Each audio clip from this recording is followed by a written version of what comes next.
Sejam bem-vindos a este da Zona F1 de análise à temporada de 2025. É uma espécie de tardes de domingo com o Top Mais. Bem-vindo, João Amaral, bem-vindo Henrique Chaves e João Carlos Costa. Quem é que canta? Eu sou do tempo. És do Eu tempo. sou do tempo. Não, Tu és do tempo, tu Top Mais. nem penses nisso. Não, só do preço certo. Só do preço. Espetáculo! Bom, este programa promete ser um espetáculo. Não temos nada para entregar no final de carros a máquinas de lavar roupa, mas temos sim para entregar aquele que para nós é o top 10 desta temporada, quer a nível de pilotos, quer também a nível de equipas. Neste top 10, obviamente, cabem dois elementos que não estão aqui e costumam estar, o Nuno Pinto e também o Lourenço Beirão da Veiga. E por isso já dei dois dos meus pilotos do top 10. E agora é convosco, meus amigos. Quem é para ti, ou quem para ti está no top 10? Epá, se é para juntar esses dois, eu junto um que se chama Henrique Qualquer coisa, não é? Keys. Keys. Henry Keys, é grande piloto. Ele usa americano? Não, é só Brit. É bife. Aparece no Autosport inglês.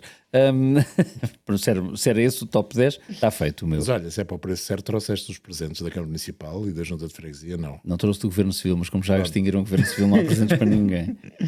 Top 10 de pilotos? Sim, vamos começar. À boa maneira dos antigos anuários do Francisco Santos? Isso. Vamos. Então vamos a isso, o top 10 de pilotos. Quer dizer, o meu... Começo por cima ou começo por baixo? Como é que vocês querem? Eu começava por baixo. Vamos a isso. É mais surpreendente. Eu tive muitas dúvidas no 10º lugar. É sério? Muitas, porque tentei... Eu ainda tenho. Isto hoje em dia é feito tudo de forma científica, com métricas e médias, e é tudo zeros e uns e um Excel. Eu não fiz nada disso. Foi pura e simplesmente na base daquilo que é a minha observação, partezinha de intuição, tentando perceber onde é que o piloto se destacou mais em relação ao carro, e confirmo já aqui este critério para não me criticarem. Tentei pôr pilotos de equipas diferentes. Não porque isso seja necessariamente obrigatório, há dois pilotos de uma equipa que estão neste meu top 10, mas de resto tentei diferenciar um bocadinho mais. E começando com todos estes Que é o critérios. Hamilton e o Leclerc. Não são o Hamilton e o Leclerc. Desses só um é que está no top 10. Começando Portanto, não é o top 10, é o top gut, não é? Isto vai correr bem. Vai. Muito bom. Começando, como dizes, pelo 10º, portanto, para mim, em prestação que ultrapassou aquilo que é a capacidade do carro, e eu acho que dos 20 pilotos, bem, 21 com o Duan, todos num momento ou noutro foram superiores àquilo que o carro dava. Atenção. Portanto, não é só isso, não é só uma vez. É reiteradamente acima daquilo que o carro podia dar e destacando-se, quer em relação ao companheiro de equipa, quer em relação àquilo que eram as condições esperadas do piloto. Top 10 e de uma forma muito questionável, Pierre Gasly. Só. Sim. Quer dizer, acho que o Pierre Gasly faz uma temporada excelente e explico porque é que acho que ele merece estar neste top 10. Já era vencedor de corrida, já era um piloto de créditos firmados, era tudo isso. Acho que 2025 é o ano em que ele se assume verdadeiramente, depois de uma carreira, como acontece a muitos pilotos da Red Bull, saudades do Dr. Helmut Marko, e boa reforma para ele, muitos pilotos da cantera da Red Bull que começam muito em cima, depois têm um trambolhão e depois demoram algum tempo a reencontrar-se. E não acho que o Pierre Gasly só se tenha reencontrado em 2025, já o tinha feito em 2024. Acho que em 2025, fruto do carro tão mau que teve, e teve durante grande parte do ano, menos no início, mas mais ali no meio, e sobretudo no fim, que é precisamente para mim quando o talento dele mais vem ao de cima, superioriza-se de uma forma muito notável em relação àquilo que o carro podia dar. Às vezes não concretizando em corrida aquilo que fez em qualificação, mas dando-nos voltas de qualificação que foram absolutamente antológicas. E isso contribui muito para uma apreciação muitas vezes menos positiva daquilo que é a temporada do Franco Colapinto. Mais do que do Jack Doohan. Falaremos do Jack Doohan depois, quando sairmos do top 10 e do Franco Colapinto.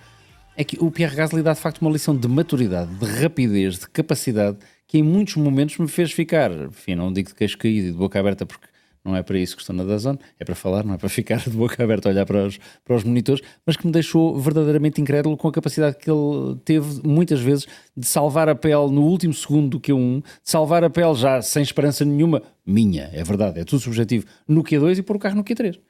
E num ano em que as corridas decidiram, em grande parte de toda a longa temporada, até à primeira curva, ter um carro no Q3 era, não vou dizer meio caminho andado, porque isso é simplista da minha parte, e estar lá dentro não é a mesma coisa, mas eram uns 40% de probabilidade de ter pontos. Uma equipa como a Alpine, que estava claramente a perder gás, a perder motor. E os pontos que Fez faz 2 pontos na segunda parte do campeonato, desde a paragem de verão, 2 pontos apenas. Sim, quer dizer, mas foi muitas vezes, como digo, muito superior àquilo que o carro lhe permitia ter. E, portanto, para mim merece por isso, sei, e é por aí que começo, muita gente vai dizer, mas o Gasly, houve gente que fez temporadas tão melhores. Pois certo, houve gente que fez mais pontos, houve gente que foi muito mais regular, houve gente que foi muito. Acho que muitas coisas mais que o Pierre Gasly. Acho que o Pierre Gasly merece, e todo o meu top 10 está polvilhado, pontuado por pilotos que fizeram este tipo de coisas, merece de facto uma menção muito honrosa de estar no top 10 por aquilo que conseguiu fazer. Nunca desistindo, não deitou a toalha ao chão, não foi absolutamente consistente no sentido de fazer uma temporada em que esteve sempre ao mesmo nível. Sim, fins de semana melhor e pior. Eu acho que mesmo pilotos como o Max Verstappen, vamos dizer assim, tem fins de semana melhores e piores, nota-se é menos, até porque o carro dele é diferente, mas o Pierre Gasly esteve muitas vezes muito acima daquilo que o carro podia dar. Mas sabes, quando eu pergunto só no top 10, é obviamente que o Pierre Gasly também está no meu top 10, sobretudo porque os 22 pontos que a Alpine conquista esta temporada, conquistou-os todos com o Pierre Gasly. Recordar também, recordar também que tivemos um Pierre Gasly que eu sei que aqui a análise é apenas sobre 2025, mas em 2024 chegou aos últimos grandes prémios da temporada e não tinha custado, como dizem em Inglaterra, um penny à Alpine. Um Pierre Gasly que chega nesta ponta final de temporada em que se vê mais um Franco Colapinto, sobretudo porque casa com os circuitos onde o Franco Colapinto tinha entrado o ano passado ao serviço da Williams. Mas quando pergunto só para o Pierre Gasly, é claramente surpreendido, porque é um piloto que para mim obviamente está também no top 10 e merece estar nesse top 10. Concordas que o Gasly tem de estar neste top 10? Está em 10º no meu. Eu no fundo pus 2 top 10, mas pelo simples feito que foi o pódio em Silverstone, que foi o Hulkenberg. Andaste a copiar o meu top 10, foi? Não sei. Pronto. Não sei se foi. Isso é Acabei fantástico. de o fazer, na verdade. mas tem o Gasly e depois acabei por o Hulkenberg no 11º, portanto está fora do top 10, por esse simples facto. Foi apenas uma corrida, obviamente fez mais e melhores, mas foi aquela que se destacou. Concordo em tudo o que disseste do Pierre Gasly, só dizer que se calhar essa supremacia em relação àquilo que se calhar que o carro dá, também se deve ao facto da Alpine ter parado no fundo do desenvolvimento, ou seja, não há um upgrade que ele se tenha que adaptar ou perceber como é que funciona. Tem aquele carro, ok, há sempre aquele micro-update, mas tem aquele carro e com aquele carro já sabe, ok, vou fazer isto, vai resultar desta forma, ou seja, o conhecimento do carro a cada fim de semana, a cada volta, é tão mais exaustivo que o permite conseguir extrair ainda mais daquele carro, e eu acho que foi isso que o fez superiorizar só ao carro muitas vezes, comparativamente a muitos outros pilotos. Por isso está no top 10 e depois tudo o que o João disse, obviamente. E sobretudo acho que extrai-se também desta temporada o quão inteligente e o quão bom piloto é o Pierre Gasly, porque às vezes os bons pilotos e os grandes pilotos, e todos eles melhores do que eu, sem dúvida que são, mas todos eles são pilotos que estão num nível muito acima da média, mas muitas das vezes vêm-se estes pilotos verdadeiramente nestes carros menos competitivos. E certamente no vosso top 10 daqui a pouco, não revelem já, mas o Oliver Berman vai estar, acredito eu, está no meu, porque não está, boa. Porque revela também. Tem tudo para correr bem. Não, é a opinião de cada um, mas conseguiu, é outro dos pilotos que este ano, para mim, conseguiu extrair imenso. Não sei se concordas ou não. Com o Oliver, não, com o Pierre Gasly. Com o Pierre Gasly concordo inteiramente. Junto o Hulkenberg não os consigo separar. E por razões muito diferentes. O Hulkenberg tem, quando recebe a primeira grande evolução do Sauber, há 4 grandes prémios seguidos em que pontua, em que faz um pódio, primeiro da carreira, e faz de forma brilhante. A verdade é que Silverstone foi talvez o grande prémio mais tático, mais entusiasmante nesse Mas teve muito mérito nisso. Mas teve total mérito nisso. A decisão é dele, a escolha é dele, a equipa não tem quase influência nenhuma na forma como ele faz a gestão do grande prémio. Acho que o Hulkenberg merece esse lugar e mostrou que de facto é um piloto que não devia ter estado uns anos fora da Fórmula 1. É um piloto normalmente muito regular, ainda que este ano, eu só não o ponho mais alto, porque ele houve alguns grandes prémios em que não teve a regularidade que nos habituou. O Gasly teve tudo aquilo que vocês já disseram e teve outra coisa, que foi nunca baixou os braços, mesmo quando sentiu que a equipa já estava em 2026. E a equipa está em 2026 desde o primeiro grande prémio. Desde 2024. Portanto, vamos ver se isso lhe traz dividendos. E ele nunca baixou os braços. E o Franco Colapinto, algumas vezes, Nas qualificações não, tanto em corrida, mostrou também isso na parte final da temporada, não merece, nem pouco mais ou menos, estar no top 10. E depois pensarmos, verdade que toda a gente pontuou, fez pelo menos um top 6. Mas fazer um top 6 com um raio de um Alpine que andava para trás é um resultadão. Sim. Fazer um pódio com um Sauber, apesar das circunstâncias em que esse pódio aconteceu em Silverstone, é também um grande resultado. Portanto, e o Gasly podia ter mais pontos esta temporada. E o Gasly até podia ter mais pontos. Acho que estamos ali no equilíbrio, por razões completamente diferentes entre o Gasly e o Hülkenberg. O carro do Hülkenberg foi normalmente melhor do que o do Gasly. Por isso é que eu não poria o Gasly na décima posição. O Hülkenberg, inclusivamente, não esteve tão brilhante nas qualificações como esteve o Gasly. O Gasly foi um dos pilotos mais brilhantes em termos de qualificação, obviamente tendo em conta o carro. O Hülkenberg não teve isso, e algumas vezes até foi superado pelo Bortoleto, e o Bortoleto não está no meu top 10, mas o Hülkenberg tem de estar. Acho que a Audi escolheu bem quando foi buscar o Hülkenberg, não só por ser da língua da casa-mãe, mas porque pode ser um bom líder para a equipa. Vamos esperar que o Audi funcione. Estamos conversados quanto ao 10º classificado? Quanto ao 10º classificado em 10º lugar, sim. Quanto aos pilotos que o João falou, não. Já lá voltamos. Eu vou utilizar um termo que utilizei em privado. É bar aberto. Divirtam-se. Sim. Portanto, queres passar ou não? Não, eu quero. Acho que a minha já vai ser polémica. Eu quero que contestes. Mas eu não contesto, eu concordo com o João. Repara, eu só não concordo, pois, por isso é que isto é subjetivo. Eu não ponho eu tive essa dificuldade em separar, mas não só separei, como deixei um piloto de intervalo entre o Gasly e o Hülkenberg. Eu tenho o Hülkenberg em 8º, porque concordo com tudo o que tu dizes, mas acho que o Hülkenberg foi, do ponto de vista psicológico, o líder que a equipa precisava. Sim, com um companheiro de equipa muito mais difícil do que teve o Gasly. Muito mais difícil. Sim, e que chegou ali a páginas tantas e mostrou a qualidade extraordinária que tem. Também não tenho no top 10. E soube, depois do momento em que baixou um bocadinho os braços, voltar à ribalta e batê-lo, quer em qualificação, onde foi batido muitas vezes, quer mostrando que era de facto a cabeça da equipa e que entra em 2026 como uma equipa de fábrica como número 1. Ainda é assim. Não sei se vai ser assim a meio de 2026 ou no fim. Concordo totalmente. E acho que um homem com tantos anos de Fórmula 1 como o Hülkenberg seria muito mais fácil baixar os braços e ficar a viver dos rendimentos, não no sentido monetário do termo. Alguns grandes prémios em que isso aconteceu. Foi-se abaixo, mas não viver dos rendimentos. Nunca se encostou à bananeira a pensar, não fez um número como já viu o Sérgio Pérez fazer, que é, acabou, o ano agora corre e quando aparecer uma oportunidade... Não, ele continuou sempre a tentar. E as mensagens de rádio eram essas. Quando não se qualificava como o Bortoleto, era sempre, não com raiva, mas com energia...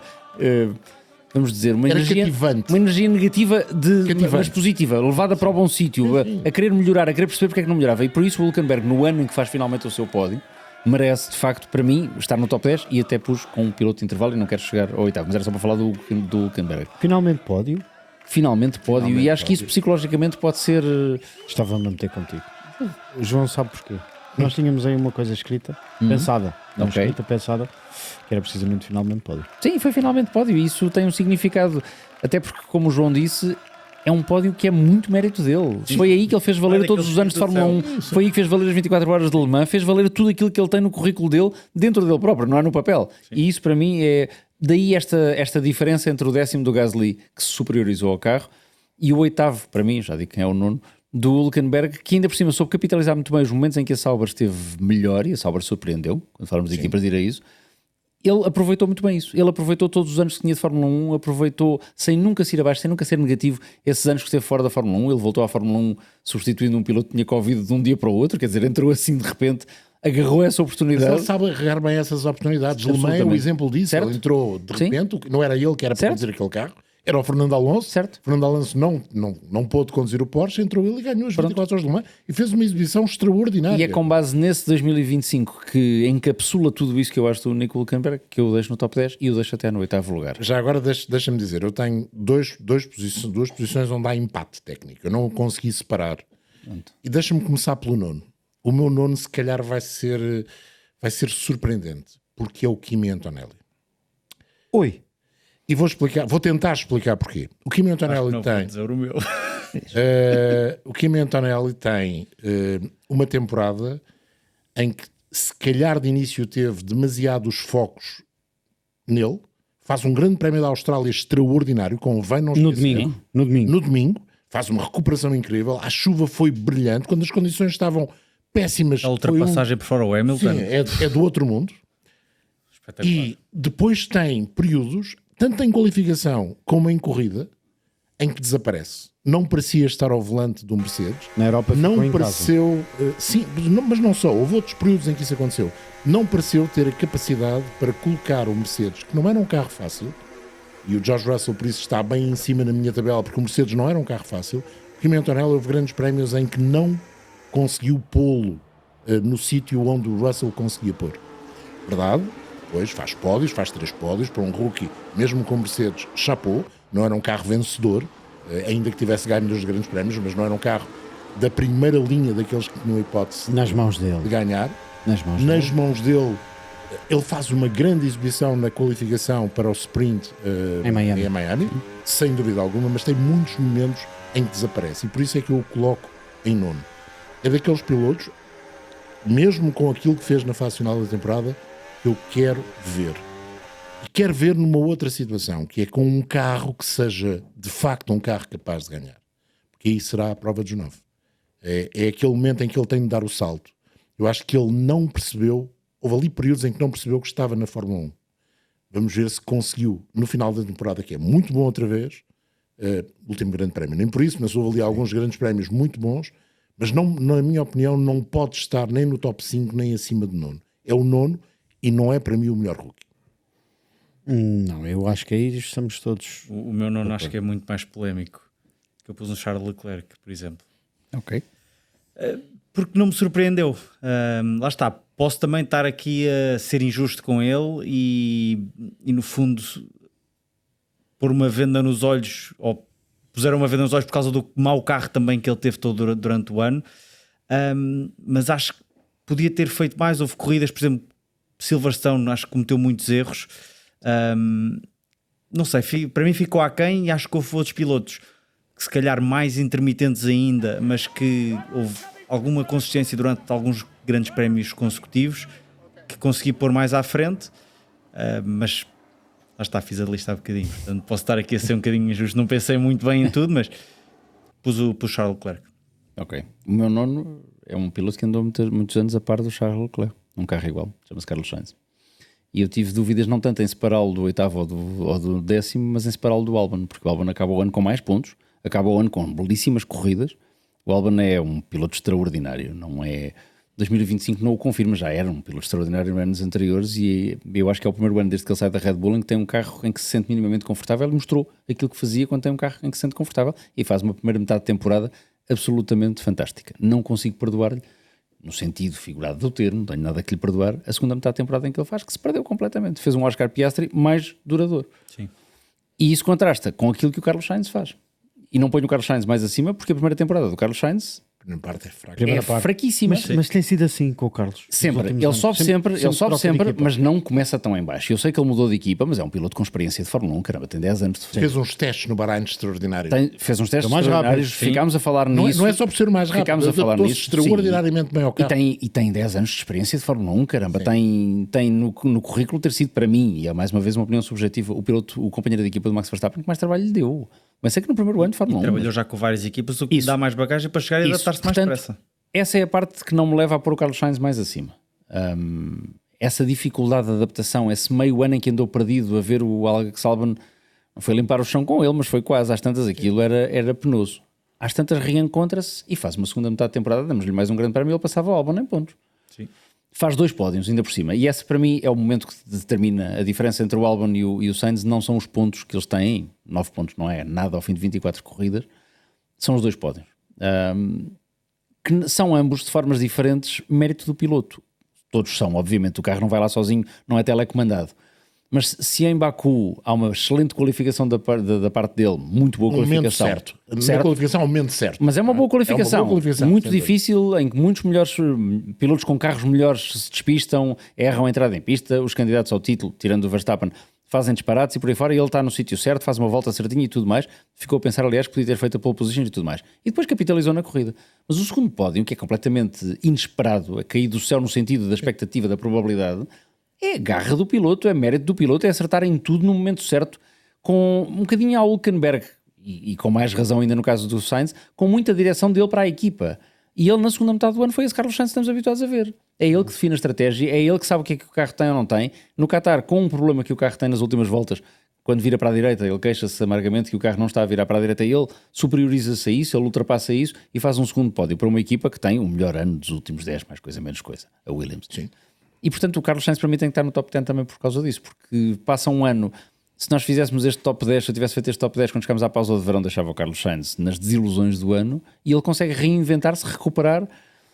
E repara, é um ano em que há pilotos com muito melhor palmarés e muito melhor estatísticas e pedigree que não se conseguiram reinventar nunca. E andaram à procura dessa reinvenção até chegarem ao fundo do poço mental, psicológico. O Carlos Sainz não, deu a volta por cima. Merece todo o meu crédito por isso, merece estar no top 10.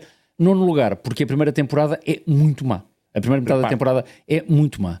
Se tem sido um bocadinho mais regular na primeira metade da temporada, não tinha problema nenhum em pô-lo muito mais acima neste top 10. Não... Deixas-me pegar nas palavras do João e já ao meu oitavo. Chama-se Alex Carlos Albon Sainz. Eu não os consigo separar. Igual. Okay. Não os consigo separar. Para mim. Certo, mas eu tive que os separar. Eu achei que devia fugir dessa coisa e quis pôr um piloto. Eu acho que o Carlos Sainz teve um problema, que é a Williams na parte inicial da temporada ainda fez algum desenvolvimento do carro. E para mim isso é que é estranho. Acho que o desenvolvimento do carro esteve a cargo do Carlos Sainz e isso acabou talvez por prejudicar a nível dos resultados, tanto em qualificação como na corrida. O Albon tirou partido desse trabalho de uma forma porque se calhar conhecia melhor a corrida, a equipa, porque se calhar conhecia melhor o engenheiro com que trabalhava e conseguiu tirar partido disso e faz uma primeira metade do campeonato extraordinária. Assim que o desenvolvimento do Williams acaba, é o Carlos Sainz que pega no carro. E por isso, para mim, são como gêmeos siameses. Eu não os consigo separar. E teria sido engraçado se os dois tivessem acabado com o mesmo número de pontos, porque mereciam. E são os dois merecedores de estar no top 8. Verdade, um desapareceu na primeira metade. Para mim, desapareceu porque esteve a fazer esse trabalho de sapa. O outro desapareceu na segunda metade porque, se calhar, sentiu que o carro ele já não conseguia tirar mais partido do carro. Há uma declaração do Alex Albon, acho que é em Baku, quando ele dá o toque e ele diz: este carro não é meu. Isso é sinónimo de qualquer coisa. Mas ele teve essas intervenções muitas vezes já em qualificação, que não gostava do carro. Mas na segunda metade da temporada, o que vai ao encontro do que o João está a dizer. Ou seja, se ele não soube fazer daquele carro que era dele na primeira metade, o carro dele na segunda, há aí um defeito um bocadinho preocupante. Do ponto de vista do desenvolvimento do carro e de saber acertar o carro, as características do carro. Imagem e semelhança, não é? Fazer dele um prolongamento do corpo. Sim. Se calhar não conseguiu. Se calhar o Alex Albon, utilizando uma imagem um bocadinho parva, é um tipo ótimo para comprar fatos pronto a vestir. O Carlos Sainz, como um bom campeão, não sei se vai ser alguma vez, é um tipo para ir a um alfaiate e dizer o que é que quer do fato. Ou então se calhar o Carlos demora Sainz... demora muito a encontrar se calhar o fato. E se olharmos para o percurso do Carlos Sainz, na grande maioria das equipas, ele acaba sempre por trazer a equipa onde está a um nível onde a equipa não estava. Tem chovido essas publicações nas redes. É uma realidade. É uma realidade. Mas demora a lá chegar. E se calhar aquilo que eu acabei de dizer, que é, ele ajuda ao trabalho de desenvolvimento do carro, e só quando o fato está perfeito, quando o alfaiate já tirou os fios todos e ele veste e vai à festa, quando vai à festa é rei. Não foi rei, mas conseguiu 2 pódios brilhantes. E por isso é que eu tenho de os igualar. Esse é o teu oitavo? Meu oitavo. Os dois. Mas o Henrique quer coisa ainda mas sobre o Carlos Sainz também pode ser, e se calhar, lá está, tu dizes, desenvolveu o carro e o outro não foi capaz de se adaptar. Mas o Carlos Sainz não disse, olha, desenvolve assim, que eu acho que isto é melhor assim, a pensar o que é que o Albon gostava. Não, foi trabalhar também só para o carro dele, a pensar, eu preciso disto, preciso daquilo, e se calhar foram ao encontro daquilo e ele conseguiu explorar mais. E o Albon se calhar não se adaptou, mas isso já vai ao encontro ao que Mas há uma vocês declaração disseram. interessante do Albon, agora já no fim do ano, em que diz que a partilha de informação na Williams hoje com o Carlos Sainz é muito maior do que foi alguma vez com qualquer dos outros companheiros da equipa, e isso é interessante Também. no fim. O Sainz é mais experiente do que qualquer Não é um só dos ser mais outros experiente, mas ele fala da companheiros partilha. Ele não diz que a informação é mais frutífera, ele não diz que a informação é melhor, ele diz que a partilha de informação é maior. Ou seja, ele podia, depois de tudo o que o João está a dizer, e o Alex Albon há de saber isso melhor do que nós, dizer, ok, isto foi assim, mas as coisas também na segunda metade da temporada foram mais ao encontro do que ele queria. Ele não diz isso, ele diz o contrário. Independentemente da segunda metade da temporada, esta Williams é uma Williams aberta, transparente, em que eu me sinto bem. Sim, mas também temos que pensar, se calhar com Cola Pinto, Logan Sargent, eu percebo o que o Oscar está a não dizer. tem assim tanta informação para partilhar. Qualquer um destes ou pelo menos pilotos, eu, se calhar essa Eu por informação acaso, também... mas eu não interpretei só assim, e essa é a parte lógica, vocês têm razão. Eu interpreto mais como este Carlos Sainz trouxe uma maior harmonia. Sim. Pôs toda a gente a trabalhar em equipa. Isso. Isso é um elogio. Claro. Isso é um elogio para um piloto que não foi batido pelo Carlos Sainz do ponto de vista pontual, mas que foi batido pelo Carlos Sainz do ponto de vista daquilo que é a imagem da Williams em 2025. Ele fez mais pontos. E fez 2 pontos. Mas nós vamos nos recordar dos pódios. São mais cá. Certo. Aí E é é a diferença interessante no o meu Williams, top. até Ou porque o seja, último- estão os dois empatados, mas lá está, primeira parte da temporada, outra segunda, mas os dois pódios para mim é critério de fazer a desempate. simbiose, quis torná-los irmãos gêmeos. Certo, eu percebo isso. Eu tentei fugir à parte de colar pilotos para fazer mesmo um top 10. E temos de pensar que assim, só em 7 grandes prémios é que o Williams não pontuou. O para o Williams dos últimos anos é extraordinário. Faz 137 pontos, acho que é no total. É verdade, fica longe do top 5, mas os rapazes que vêm atrás deles, bem. a partir do 5º lugar no Mundial de Construtores, ficam anos-luz. É um grande trabalho da Williams, dos dois pilotos. Não sei o que é que o James Valls tem de importância na gestão da equipa. Acho que tem alguma. Acho Eu atrás. tenho que acho dizer o mesmo que atrás. dissemos da McLaren ainda durante a temporada. Eu não sei se ele é um ótimo marketeer, se é um bom engenheiro, se é alguma coisa. Ele teve resultados e temos que lhe dar crédito por isso. Eu acho que passei o ano todo à espera que o Williams caísse do penhasco. Até porque foi a primeira a dizer que acabámos 2025, agora é 2026. E, no entanto, nunca caíram do penhasco. Seguraram. Algumas Houve alturas, vezes ficaram ali. houve alturas em que voltaram para trás do penhasco. quer dizer, E a segunda metade da Isso. temporada vai com os dois Certo, pódios de isso, Carlos Sainz. isso. E deixa-me pegar naquilo que o Nuno diz também, que equipas que não estão a lutar pelo título, que é o caso da Williams, ter dois bons pilotos Sim. tem vantagem. Claro. E é muito bom porque lá está, é que luta por aqueles pontos. E a Williams tem dois muito bons E pilotos. experientes, com muitos grandes prémios. E picam-se. E picam-se. E o E picam-se a aqui no tal bom Williams sentido. que se falava de antes era uma Williams, se calhar, que tinha que ir à procura do piloto pagante para financiar a estrutura Certo. e Ó, tudo. Henrique. Agora não, agora as equipas vivem todas muito bem financeiramente e podem dizer: ok, o Carlos Sainz foi despachado da Ferrari, mas olha, vens para aqui. Com E ele todo- aceitou o projeto e muito Com bem. todo o respeito, porque conduzem muito melhor do que eu. Latifi, Logan Sargent não são pilotos que nós imaginaríamos numa Williams, nesta Williams, na atual Williams, que conta com esses dois grandes pilotos, pilotos cheios de experiência, pilotos que podem trazer este lado de maior abertura, sabendo que há sempre uma ou outra informação que vou querer reservar mais para mim, ou que pode se adaptar mais a mim e não tanto a ti. Mas vocês não me deixaram ir ao meu número 9. Pois, Vamos a isso, tens razão. Qual é o teu número 9? Não é o Charles Leclerc. Estava quase a bater ao Henrique Chaves. É que vocês vão ver onde eu vou pôr o Charles Leclerc. eu também, estamos na mesma. Gabriel. O teu nono é o Gabriel? É o Gabriel Bortoleto. E explico porquê. Acho que faz uma temporada fantástica, não é a melhor rookie desta temporada, nem de perto nem de longe, porque esse é Isaac Adjar, já disse qual é o meu. E não é porque no próximo ano vai estar na Red Bull, é porque acho que efetivamente é o melhor rookie desta temporada e ia-te explicar porquê. Gabriel Bortoleto acho que comete 2 erros tremendos no final da temporada, um deles claramente impulsionado porque está a correr em casa e quer mostrar resultado, e comete esse erro. Ele assume esse erro, mas não conseguiu limpar da melhor forma a cabeça para no grande prémio seguinte não se voltar a meter em atrapalhadas. Voltou-se a meter, mas é também por aí que cresce, e recordo as palavras do Max Verstappen, quer depois do último grande prémio, quer também na Áustria, quando dizia ao Kimi Antonelli: não te preocupes que isso são coisas que acontecem, porque ele também já fez, o Lewis Hamilton já fez, o Nico Rosberg fez, o Fernando Alonso fez, todos eles fizeram, e se não fizeram, não faz parte daquilo que é a evolução deles enquanto pilotos. Mas porque vi um Gabriel Bortoleto muito eficaz, que muitas das vezes surpreendeu-me, e sobretudo surpreendeu-me batendo um companheiro de equipa tão forte quanto o Nico Hülkenberg. Por isso coloco na 9ª posição. Estive na dúvida se não o colocaria em 8º e faria baixar um Oliver Berman para a 8ª posição, para a 9ª posição, exato. Mas decidi pôr o Oliver Berman na 8ª posição, e vou recordar uma coisa que disse num podcast a lançar a temporada. Não vamos falar de fumo. Quando me perguntaram: então, e as tuas previsões? E eu disse, um pouco em jeito de brincadeira, mas disse: o Oliver Berman vai fazer melhor do que o Esteban Ocon. Eu disse o contrário. Estavas nesse episódio. E disse o contrário. E eu disse um bocado em tom de E brincadeira, não pus nenhum mas... dos dois no top 10. Mas não foi para não dar razão. Eu também não pus nenhum. Também não está. Não está. Falarei do Oliver Berman sem problema nenhum, mas não pus no top 10.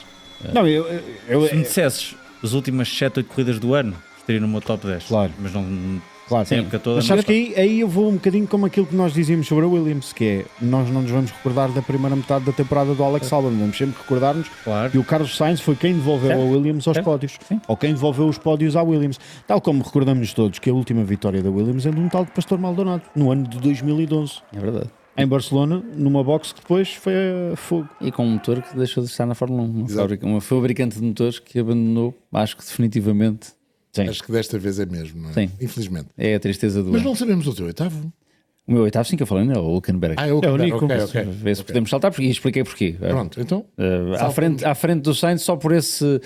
Porque acho que o grau de dificuldade da tarefa do Hülkenberg era maior que a do Sainz. A Williams estava em melhores condições que a Sauber. A Sauber era a pior equipa do ano passado, de longe. Quer dizer, a Sauber era uma equipa que se arrastava e este ano não foi. Não é mérito do Hülkenberg, é mérito da parte da engenharia, mas o Hülkenberg capitaliza isso e lidera a equipa, sozinho. Porque, ao contrário do Sainz, não tem ao lado um piloto experimentado que já conhecia e liderava a equipa, tem ao lado um rookie. Para mim, o rookie com maior maturidade do ano, não o melhor do ano. Também não tenho top 10. Gosto imenso do Gabriel Bortoleto. Acho que se me perguntares maior potencial de crescimento de todos os rookies, Gabriel Bortoleto à frente para mim. Por uma questão mental? Por uma questão de talento e de cabeça. E da conjugação das duas coisas. E conjugação com o projeto? Acho que não estás longe da verdade. Acho que é o que tem mais potencial. Mas tem potencial para se Se tivesse que perder a apostar dinheiro determinada e dizer o próximo dos rookies a ser campeão do mundo, estranho não ser o Kimi Antonelli, mas entre o Antonelli e o Bortoleto, com franqueza. Sim. Não é isso que estou a dizer 2025. E portanto eu não pus o Bortoleto no top 10. Por isso. Portanto, já disse o nono, que era o Sainz, já disse o oitavo, que era o Hülkenberg. E o sétimo acho que é igual para todos. Não sei. Não sei. Avança. É o meu segundo francês desta lista.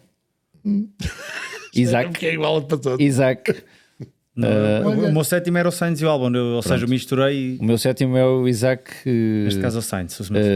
Contas químicas e físicas no capacete a adjar. Porque me surpreendeu. Para já, porque acho que é o melhor rookie do ano em termos de prestação. Não é o melhor rookie do ano em apreciação absoluta. Não acho que, agarrando os rookies todos, dizer este é o melhor piloto deles todos. Não é isso que eu estou a dizer. Sim. Acho que 2025 foi o que teve o melhor ano. Sim, teve um carro bastante mais competitivo do que outros rookies. Sim, teve um carro mais confortável que se adaptou melhor. Foi de longe o que teve o pior início de ano de todos. Aquele início na Austrália, em condições que são absolutamente desculpáveis, porque houve muitos pilotos mais experimentados, falámos disso outro dia. Foi um pontapé nas costas, não foi? Completamente. E aquilo podia tê-lo destruído mentalmente. E eu achei que era isso que ia acontecer, porque o Isaac Hadjar da Fórmula 2 era esse eletrocardiograma emocional, de explosão, de fúria.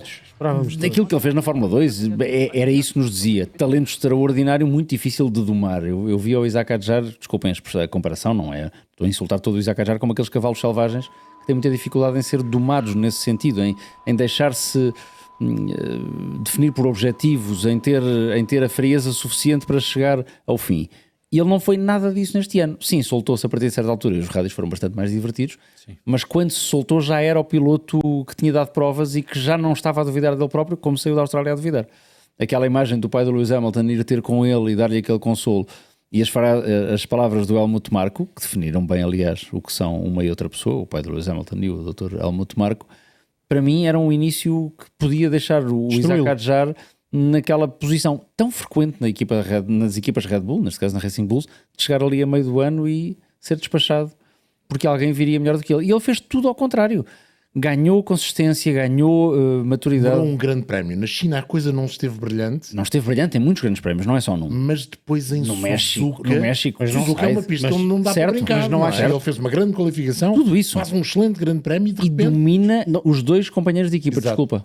Designadamente o Liam Lawson, que não é... Pode ser bruto a conduzir, pode ser tudo. Tinha mais experiência de Fórmula 1 do que ele. Vinha de uma fase mental também complicada. Mas quando começou a ganhar... Nós fizemos apostas a meio do ano. E a minha aposta no meio do ano era que o Liam Lawson ia fazer mais pontos que o Hadjar na segunda metade da temporada. Porque achei, quer dizer, com mais experiência, com rapidez natural que a tem... Tinha feito os últimos 9 grandes prémios do ano anterior. Isso. Portanto, achei que tudo isso ia levar o Liam Lawson. E houve ali um momento em que o Lawson começa a crescer e a fazer jogo igual com o Hadjar, e quem ganhou com isso foi a Racing Bulls, porque o Hadjar subiu outra vez a fasquia, voltou a fazer mais pontos e voltou a fazer melhores corridas. E por isso, 7º lugar e melhor rookie do ano.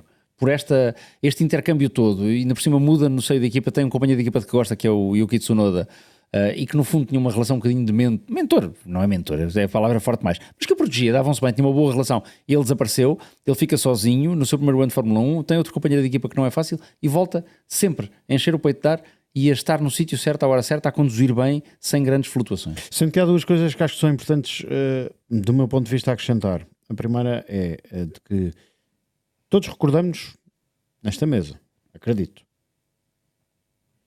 Qual é a última recordação que têm do Isaac Hadjar na Fórmula 2? O último grande prémio do ano passado, ou a última prova, o arranque falhado. Sim. Os rádios. Pronto. Então, aqui somos unânimes. E essa era a imagem que nós trazíamos do Isaac Hadjar para este ano. Para esta temporada. O início de temporada ajudava a pensarmos que essa imagem ia ser capitalizada de uma maneira negativa. Eu, para esse início de temporada, e concordando com aquilo que tu dizes que só ao terceiro grande prémio, começámos a ver o verdadeiro valor do Isaac Hadjar, acrescenta outra coisa. Não terá todo este rebuliço no seio da Racing Bulls e da pressão para o Liam Lawson? Vou-vos explicar. O entra e sai. Eu, estes dias tenho estado a rever conferências de imprensa, entrevistas do início do ano para um conteúdo que nós estamos a preparar. E fui à famosa conferência de imprensa do F1 Live 75 em Londres, em que estão Max Verstappen no meio, Christian Horner do lado direito da imagem, Liam Lawson à esquerda, um Liam Lawson bastante apreensivo, um Liam Lawson que sentia o peso daquela Red Bull, e aquilo parecendo que não, e por muito treino que estes pilotos tenham, mexe com eles. Não poderia estar a mexer também com a segunda equipa da Red Bull, sabendo que o lugar do Liam Lawson era tão no limbo, que aquilo tanto poderia cair para um e para outro. É óbvio que eu acho que, no caso do Isaac Hadjar, sei que sou a última bolacha a ser escolhida. Mas posso ser escolhido. E eu não sei se isso não poderá ter mexido também com o Isaac Hadjar, sendo que foi muito importante tudo aquilo por que ele passou na Austrália. Foi tremendamente importante aquela volta de preparação, de aquecimento, terminar como terminou. Foi muito importante o abraço que recebeu do pai de Lewis Hamilton, seja marketing ou não.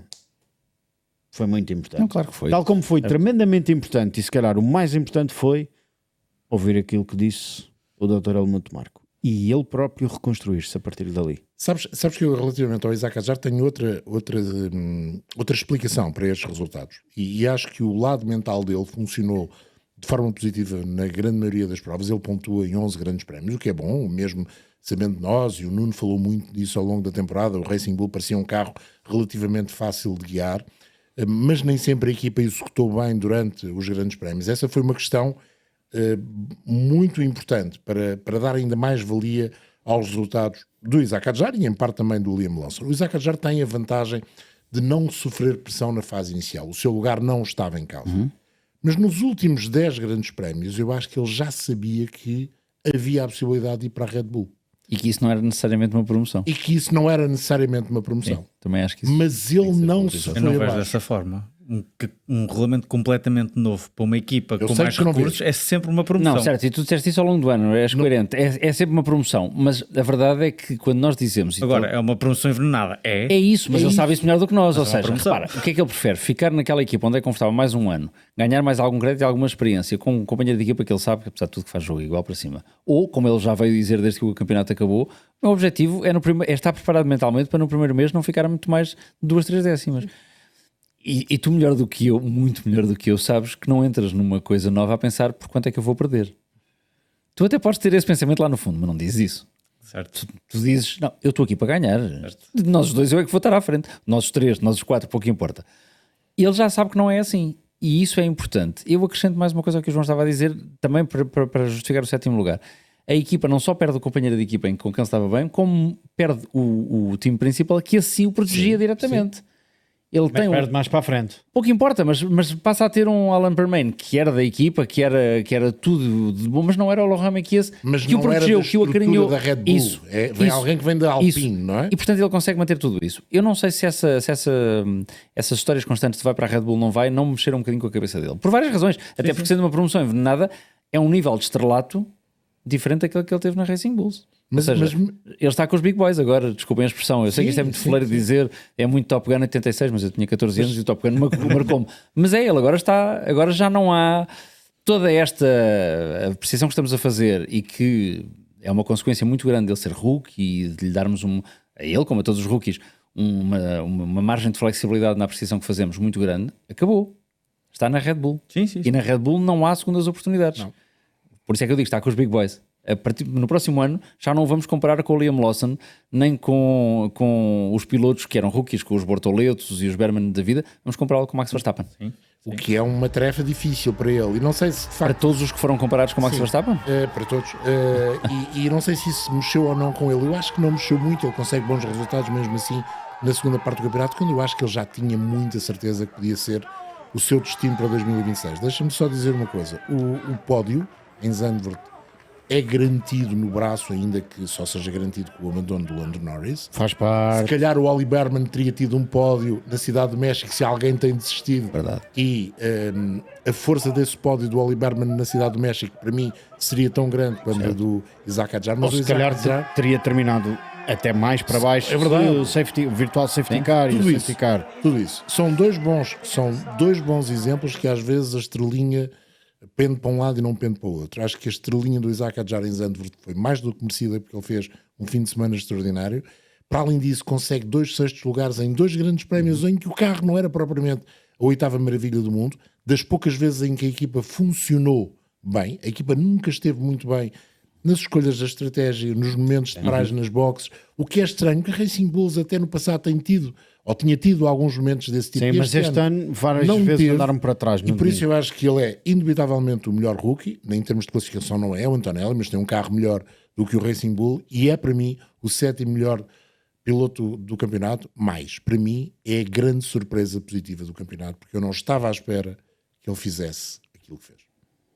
Pelas razões que já referimos, o João falava no cavalo selvagem. Eu acho que ele de facto é o cavalo selvagem e de repente em alguns momentos foi um puro sangue e daqueles das provas de obstáculos.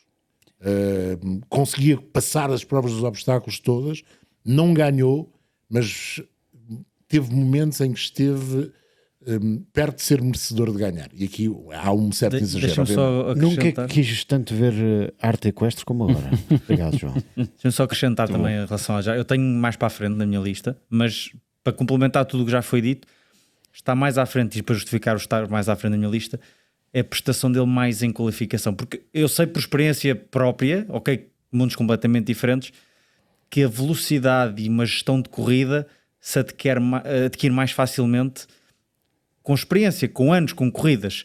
E eu acho que se calhar foi aí que lhe faltou um bocadinho, porque em qualificação, para mim, foi muito, muito bom e surpreendeu-me muitas vezes, e por isso está mais à frente, porque eu sei que à medida que os anos vão passando, e se lhe derem mais anos, obviamente, porque lá está, é uma promoção, mas poderá ser envenenada, acho que pode melhorar ainda mais em situação de corrida.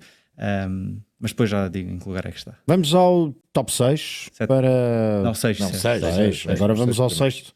Ao top 6 e ao sexto, para depois fazermos uma curtíssima pausa.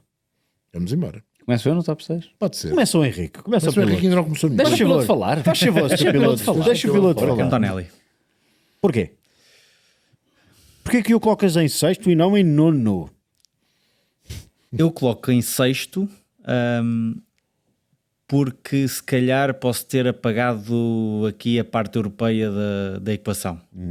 E eu acho que, como o João disse, o Mercedes nem sempre foi um carro fácil de se conduzir, mas acho que foi um piloto, e logo a começar na Austrália, um rookie, naquelas condições em que vimos um Fernando Alonso bater, perdeu o controle, pode acontecer qualquer um, vimos um Hadjar também, logo antes da corrida começar também a perder. Houve momentos, aquela ultrapassagem que eu já referi há pouco, o Hamilton por fora, antes, não sei o número da curva, mas aquela esquerda rápida. Sim, antes daquela direita rápida, aquilo é. Sim. Acho que foi logo uma demonstração, ok, o kit de unhas está lá, agora vamos ver como é que é o resto. E houve corridas que de facto surpreendeu-me, houve outras que lá está muito desaparecido, não mostrou grande coisa, mas houve performances que me levaram a pô-lo neste sexto lugar. E obviamente, como toda a gente, a memória mais recente é aquela que fica, e eu acho que ele no final de temporada de facto mostrou, especialmente no Brasil, a forma como lidou naquela corrida, mostrou-me que tudo aquilo que aprendeu durante o ano deu-lhe uma bagagem para se levar ainda mais no próximo ano, obviamente dependente do carro que tem, mas é o sexto lugar para mim, obviamente também um bocadinho atrelado à Mercedes ser uma equipa mais de topo do que outra coisa. Se calhar se estivesse no outro carro mais fraco, se calhar não estava no top 10. Queres ir para o sexto? Eu? Sim. Deixa-me começar por uma nota, daquelas notas de rodapé. Também tenho uma Tenho uma nota pequena nota de rodapé, mas não rodapé. é tanto em relação ao sexto, é em relação ao Antonelli. Eu não tenho o Antonelli no top 10 e gostava de dizer isto porque eu gosto imenso do André Kimi Antonelli. Acho que vai ser um piloto, já é um piloto hiper talentoso. Espero que seja vencedor de corridas. Quando ele ganhar a primeira corrida, eu quero vou estar a torcer, a saltar com alegria por ele, porque gosto mesmo dele. Acho... Podemos fazer vídeo desse momento. Sem problema nenhum. Não há grande... Eu sabes que eu sou uma pessoa com muito pouca vergonha e noção. Para 2026 vamos instalar uma câmara Parece-me bem, sem e problema. um feed E permanente. cantarei o hino italiano com gosto. Pelo menos a parte da letra que sei. Isto é a dupla personalidade do João Amaral. É aqui? É a outra... dupla personalidade. É uma de... São só duas. Eu tenho para aí 24 personalidades diferentes. Mas isto é uma nota de rodapé. Eu gosto muito do Antonelli. Não o ponho no top 10, não é por não gostar do Antonelli. É porque, se calhar, por culpa minha, tinha expectativas mais elevadas. E porque no fim do ano, apesar de tudo o que ele fez de maravilhoso e de espetacular, e fez muito, e vocês falaram disso, ainda ouvi cometer alguns erros de rookie. Acho que o acidente que ele tem com o Piastri no Brasil, que o Piastri tem com ele, não está isento de responsabilidade. E acho que um Antonelli... Eu esperava que o Antonelli, naquela altura do ano, já estivesse um bocadinho mais maduro, capaz de se defender disso, não deixando de ser ultrapassado, mas também não tendo batido. Ele podia ter acabado ali a corrida dele também. Sim. Não acabou, por sorte. É só isso. É só isso. Sim, exatamente. É só por isso que eu não o ponho no top 10. Até porque tenho esta mania estúpida de só pôr um piloto por equipa. Tive mais dúvidas com o Berman, confesso-te. Okay. Porque acho que o Berman faz um ano que também me surpreende extraordinariamente. Não estava à espera disto. Aliás, estávamos os dois no mesmo podcast em que quando o Oscar diz o Berman vai fazer melhor que o Ocon, eu disse, tem juízo. O Ocon vai limpar o chão com ele, porque o Ocon é um piloto hiper rápido. Não temos Vamos ter os outros, sim. E não aconteceu isso. Portanto, muitas dúvidas com o Berman. Para mim, atenção, não quer dizer com isto, o Antonelli não tem feito uma temporada excelente. 6º classificado. E entramos nos Big Boys. Muitas dúvidas também entre dois pilotos. Só vou falar daquele que pus mesmo em 6º lugar. Tentando despir toda a parte sentimental, toda a parte de fã. Eu tento fazer Fernando! Sim. Fernando Alonso em 6º lugar. E a minha dúvida não era se o punha no top 10. Isso para mim estava garantido e não é por ser fã do Fernando Alonso. O Fernando Alonso faz disparates, como toda a gente. Faz poucos, muito poucos. É metronómico na forma como se comporta como piloto. A minha dúvida era se ficava em 6º ou se ficava em 5º. Ficou em 6º. Eu ainda sou pior do que tu, porque a minha dúvida é se ficava em 6º ou em 3º. Pronto. Eu tive muita dúvida entre 6º e 5º. Para mim, a partir daqui é muito difícil começar a separar os pilotos, com exceção do primeiro. Muito difícil mesmo. E acho que estou a ser injusto para o Fernando Alonso, porque o Fernando Alonso, aos 44 anos, 43, 44, este ano fez 44, continua a comportar-se em pista como se estivesse, eu não vou dizer no primeiro ano de Fórmula 1, porque o primeiro ano de Fórmula 1 traz erros associados, mas como se estivesse no segundo ano de Fórmula 1, a dominar o seu talento na perfeição, com uma perfeição tão grande que ele consegue, de uma forma, parece um médico legista a fazer uma autópsia, e ele consegue dizer, é óbvio que eu tenho 44 anos, eu não estou como estava aos 24 anos, portanto eu tenho que ir buscar forças a outros sítios. E que eu tenho que ir buscar vantagem sobre os miúdos de 24 anos a outros sítios. E ele sabe quais são esses sítios, não tem que os dizer, não tem que dizer quais são, não tem que os descrever, mas faz isso. E em cada corrida ele surpreende. O Fernando Alonso é aquele piloto que vai acabar a carreira, provavelmente com 2 campeonatos do mundo, provavelmente com as vitórias que tem hoje, admito que sim. E um dia alguém se há de lembrar de ir ver aquelas corridas em que ele fez 7º e 8º lugares e vai descobrir corridas absolutamente assombrosas. Há coisas que ele faz com o carro no fim do ano, em Abu Dhabi, antes disso no Qatar, que são quase inacreditáveis, que desafiam a física. Deixa-me dizer-te uma coisa, eu acho que ele este ano tem corridas onde esteve melhor que em muitas corridas dos 2 anos onde foi campeão do mundo. Sim, é possível passar muito mais. E isso é que é maravilhoso naquele piloto. Estamos a falar do piloto. Eu sei que eu consigo distinguir o que é ser fã do que é observar objetivamente o piloto. Estamos a falar de um piloto que vai acrescendo informação como um computador, vai ficando melhor e vai gerindo tudo naquela corrida. O piloto que em 2008 no Japão, em Monte Fuji, ganha a corrida a dizer, diz-me só onde é que estão os outros que eu faço a gestão de corrida, é o mesmo piloto que agora aos 44 anos faz isso sem dizer, que já fala com os comissários a dizer que tem que ser penalizado não sei quantos, fazem muitos, mas ele tem essa noção das regras todas. Austrália 2024, não é? Que é onde há aquele arranque lançado, ele já sabe exatamente o que é que tem que dizer naquela volta para a penalização, para ele ter um ponto. Vai melhorando com a idade, até quando não sei, e acho, com pena, aí sim, agora já é o fã falado, com pena minha, estamos a aproximar-nos do pôr do sol, do ocaso, isto vai acontecer, é inevitável. Espanta-me extraordinariamente que, apesar de eu estar a dizer isto convictamente e que acho mesmo que pode ser o último ano do Fernando Alonso na Fórmula 1, 2026, do ponto de vista físico, do ponto de vista do talento, do ponto de vista da prestação, ainda estejamos tão longe de ver esse fim. E se ele está em baixo de forma, como muitos dizem, a tomar a muitos no pico de forma estarem como ele esteve este ano. E muitas vezes tirou do Aston Martin aquilo que eu acho que não se podia tirar. No fim do ano acabámos, eu disse isso em direto, acho que ele conseguia agarrar num tijolo com rodas e pô-lo nos pontos. Eu acho que este ano foi o ano em que ele agarrou num tijolo com rodas e o pôs nos pontos. E eu acho que há algo aí tremendamente positivo também de se tirar do Fernando Alonso. E desde já uma nota de rodapé. Fui dos que ficou tremendamente chateado quando ele há não sei quantos anos chegou a Porto Santo e disse, ou saem todos daqui ou vou-me embora. Fiquei mesmo tremendamente chateado.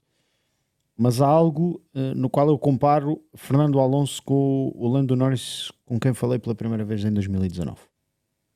A paixão. Não é alguém que está ali porque lhe pagam bem, porque ganha uns milhões, porque é porreiro, porque posso viajar num jato privado. É alguém que tem paixão. É alguém que se senta no carro e depois há as tais pequenas coisas que se tornam gigantes. E acho que o Fernando Alonso faz com que os que estão à volta dele, os que o rodeiam, também se tornem melhores pilotos. Lembremos-nos do jogo de equipa, comando, do Fernando Alonso com o Max Verstappen várias vezes esta temporada. Eu ajudo, tu ajudas-me. Eu sei que tu não tens um carro melhor, eu vou-te ajudar. Eu também tenho um carro, que é o tal tijolo, ajuda-me a tentar pelo menos chegar ao Q3. É um Fernando Alonso que é profundo conhecedor das regras, é um Fernando Alonso que tenta estar muitas vezes um passo à frente dos outros e é um Fernando Alonso muito astuto, muito astuto. Porque é um Fernando Alonso que já ensinou aos outros pilotos que, ao mesmo tempo que podes estar a pilotar e a trocar as configurações do monolugar, também podes deitar um olhinho ali para o lado para perceber. E sabes porque é que isso é? Onde é que vem? Sei. Vem da resistência. Vem de nunca ter, não é nunca vá, ou ter estado sempre em carros inferiores ao melhor carro do pelotão. Sim. É sempre ter que ir à procura de mais alguma coisa que o leva para isso. Pelo menos é assim que eu penso. Este é o momento em que as pessoas no YouTube te vão dizer e 2005 e 2006. E certo, vais dizer por isso é que eu dizer bem, MP420 e F1 2006. Sim. Ambos os carros eram mais rápidos que o R25 e que o R26. Mas é essa busca de... O mesmo que fez este ano Max Verstappen com um carro, na minha opinião, inferior ao McLaren, tem que ir buscar mais qualquer coisa. E onde é que vai buscar? No conhecimento do regulamento, ver que se calhar ele mexeu-se um bocadinho antes para reportar que fez falsa partida. Qualquer detalhe que ele tem que ir buscar para tentar manter-se na luta. E eu acho que é isso que se vê à data de hoje, o piloto que se tornou Fernando Alonso. Então é assim, eu pulo também em sexto. E só não vai em terceiro porque ele desapareceu até ao Grande Prémio de Espanha. Não consegui entender onde é que andou o Fernando Alonso até ao Grande Prémio de Espanha. A partir do Grande Prémio de Espanha, o Fernando Alonso... Nós estamos na era da inteligência artificial. O Fernando Alonso é o piloto que tem mais inteligência natural. E é isso que o ajuda. E tu tens razão, é isso que o ajuda, esse conhecimento. Como é não esquecermos que ele estreou-se na Fórmula 1 há 25 temporadas. Não fez todas, porque andou a passear por outros campeonatos, onde também foi campeão do mundo. Motor V10 ainda. Exato, ainda era ele motor ainda V10. fez V10, não era V8. Estreou-se com vários pilotos que... Há um deles que até já é comissário piloto, não é? Sim. Portanto, o Henrique Bernaldi. Há um que já é comentador. E há um que é comentador, é verdade. Portanto, digamos, nós temos a olhar para a temporada do Fernando Alonso por vários prismas. E só não está para mim no terceiro lugar, porque fez provas extraordinárias, porque de facto na primeira parte do campeonato, e eu gostaria de perceber porquê, andou desaparecido. A partir daí andou presente. Acho que nunca tinha hipótese de terminar num pódio. Seria preciso um conjunto de circunstâncias muito, muito grande para o ajudar a terminar no pódio. Mas tem de estar no top 6 e tem de ser o melhor dos outros, das equipas que não do top 4. Muito bem, vamos dar aqui algum tempo ao João Carlos Costa para recuperar a voz. A garganta. 25 de setembro de 2005 fica na memória de Fernando Alonso, vai certamente ficar outro dia qualquer em 2026, porque já sabemos, vai ser papá. Mas esse 25 de setembro de 2005 fica na memória de Fernando Alonso e de uma grande falange de apoio, não só em Espanha, mas um pouco por todo o mundo, por ter sido o dia do primeiro título do piloto natural das Astúrias. Bravíssimo, é um original da Zone sobre o primeiro campeonato do mundo de Fernando Alonso. Conta com o testemunho, por exemplo, de Flávio Briatore. Fernando, fantástico, bravissimo. Fernando is a kind of a Rottweiler. Sentí que tenía una conexión fuerte con ese 2005, porque a veces las cosas tienen que salir porque tienen que salir. L'atmosfera che c'era tra me e Fernando, Flavio, sono quasi sicuro che non c'era da nessun'altra parte. Ha sido siempre una continuación de esos años maravillosos y por eso también sigo corriendo un poco, ¿no? Porque sigo disfrutando como si fuese el 2005 ahora. DAZN.